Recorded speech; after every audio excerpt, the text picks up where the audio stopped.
नमस्कार, अनम्यूट देख रही हैं आप। मैं आपके साथ सुनैना कश्यप। देखिए, पूरे देश में इस समय वोट चोरी का मुद्दा जोरों शोरों से गरमाया हुआ है। विपक्ष द्वारा मोदी सरकार पर वोट चोरी का आरोप लगाया गया है, जिसके बाद हिमाचल प्रदेश में भी 1 साल पहले हुए चुनाव में वोट चोरी का मुद्दा उठाने का प्रयास किया जा रहा है। 2024 में मंडी लोकसभा सीट पर कंगना रनौत की बड़े मार्जिन से हुई जीत पर सवाल उठ रही है।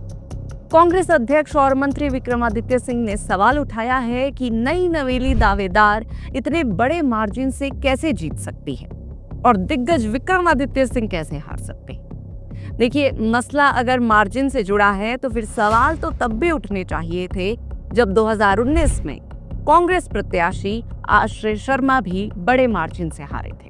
आश्रय तो नए नवेले भी नहीं थे। उनके परिवार का रसूख मंडी में आज भी बरकरार माना जाता है। खैर, वो कहते हैं ना कि मसलते आमेज होते हैं सियासत के कदम, तू ना समझेगा सियासत, तू अभी नादान है। मंडी लोकसभा सीट से जीतकर आई कंगना रनौत अपने बयानों को लेकर काफी चर्चा में रहती है और हाल फिलहाल में आए एक उनके बयान से भी ये सुनने में आया है कि उन्हें अब सांसद बनकर मजा नहीं आ रहा। कंगना भी अब बोर हो चुकी है और कांग्रेस के पास भी कोई ठोस मुद्दा शायद ना हो। इसीलिए 1 साल बाद ये याद आया कि कंगना चुनाव कैसे जीत सकती है। कंगना ना तो एक्टिव पॉलिटिक्स में थी, ना मंडी की जनता के बीच रही, तो फिर इतने बड़े मार्जिन से कंगना की जीत असंभव है। वोट का मार्जिन था 74,755 वोट।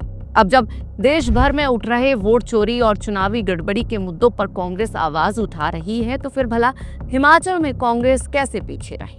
हिमाचल कांग्रेस प्रदेश अध्यक्ष प्रतिभा सिंह ने भी मंडी लोकसभा सीट से बीजेपी उम्मीदवार कंगना रनौत की जीत पर संदेह जताया। प्रतिभा सिंह ने आरोप लगाया कि चुनाव प्रक्रिया में गड़बड़ी हुई और इस पर निष्पक्ष जांच होनी चाहिए। हिमाचल कांग्रेस अध्यक्ष प्रतिभा सिंह ने आरोप लगाया कि भाजपा लोकतंत्र को कमजोर कर संवैधानिक संस्थाओं को कमजोर कर रही है। प्रतिभा सिंह ने यह भी कहा कि देश भर में हो रहे अलग अलग चुनाव में चुनाव आयोग की कार्यप्रणाली सवालों के घेरे में है। उन्होंने कहा कि मंडी संसदीय क्षेत्र के चुनाव में भी एक नई नवेली नेता को बड़े मार्जिन से जीत मिल गई। प्रतिभा सिंह ने कहा कि पहले भी उन्हें इस बात पर शक रहा है हिमाचल प्रदेश की 4 सीटों पर भाजपा प्रत्याशी लाखों वोट के मार्जिन से जीतते आ रहे हैं, जो अपने आप में संदेहास्पद है। उन्होंने कहा कि नेता प्रतिपक्ष राहुल गांधी ने भाजपा और चुनाव आयोग की सांठ-गांठ के जो आरोप लगाए हैं वो पूरी तरह तथ्यों पर आधारित है। इसके बाद हिमाचल के लोक निर्माण मंत्री विक्रमादित्य सिंह, कांग्रेस प्रदेश अध्यक्ष प्रतिभा सिंह के बेटे ने भी सोशल मीडिया पर एक पोस्ट साझा कर चुनाव आयोग से गंभीर सवाल पूछे। अपनी पोस्ट में विक्रमादित्य सिंह ने एक वोटर लिस्ट का अंश दिखाते हुए लिखा, बाकी सब ठीक है पर किसी के पिता का नाम DFOJGAIDF और घर का नंबर 0 कैसे हो सकता है। चुनाव आयोग को स्थिति स्पष्ट करनी चाहिए। फिर मुख्यमंत्री सुखविंदर सिंह सुक्खू ने भी हिमाचल प्रदेश में लोकसभा चुनाव में गड़बड़ी के सवाल पर कहा कि ये स्टडी का विषय है। अगर प्रतिभा सिंह ने मंडी लोकसभा चुनाव में गड़बड़ी की बात की है तो इसमें जरूर सत्यता होगी, यानी इस बात पर कम से कम कांग्रेस एकजुट है। अब सब कह रही हैं तो सत्यता हो भी सकती है, लेकिन हैरानी इस बात की है कि इन खामियों को उजागर करने में कांग्रेस को 1 साल लग गया।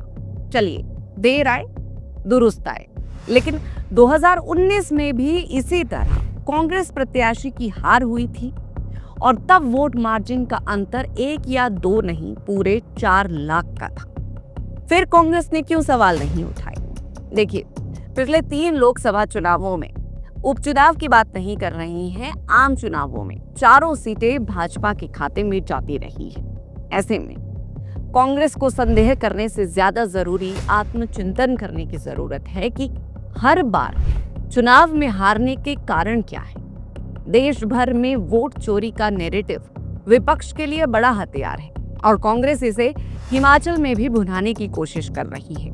मंडी में कंगना रनौत की जीत को एक साल बाद संदेह के घेरे में लाना दरअसल केवल चुनावी प्रक्रिया पर सवाल उठाना नहीं, बल्कि बीजेपी की लगातार बढ़त को चुनौती देने की रणनीति भी है। लेकिन जब 2019 में भी कांग्रेस बड़े मार्जिन से हारी थी, तब सवाल क्यों नहीं उठे? ये दर्शाता है कि मुद्दा केवल गड़बड़ी नहीं, बल्कि राजनीतिक माहौल बनाने का है। कंगना पर हमला विपक्ष को दोहरा फायदा देता है। एक, राष्ट्रीय स्तर पर आरोपों की लहर में शामिल होना, और दूसरा, हिमाचल में बीजेपी के गढ़ को हिलाने की कोशिश करना। क्योंकि 3 बार चुनाव हो चुके हैं लोकसभा के, और पिछले 3 चुनावों की अगर हम बात करें तो भाजपा लगातार जीतने में कामयाब रही है। अब मान भी ले कि चुनाव में गड़बड़ी हुई, तो क्या कंगना के सांसद पद की कुर्सी चली जाएगी? कानूनी और संवैधानिक प्रक्रिया इतनी लंबी और पेचीदा है कि नतीजा आने में सालों साल लग जाते हैं, और तब तक संभवतः कंगना का कार्यकाल लगभग आधा पूरा हो चुका हो। सवाल सिर्फ ये नहीं है कि कंगना कैसे जीती, बल्कि ये भी है कि अगर गड़बड़ी साबित हो भी जाए तो क्या वाकई कुछ बदलेगा? बहरहाल आज की इस चर्चा में इतना ही। इस चर्चा पर आप सभी की क्या राय है, हमें कमेंट सेक्शन में जरूर बताएं।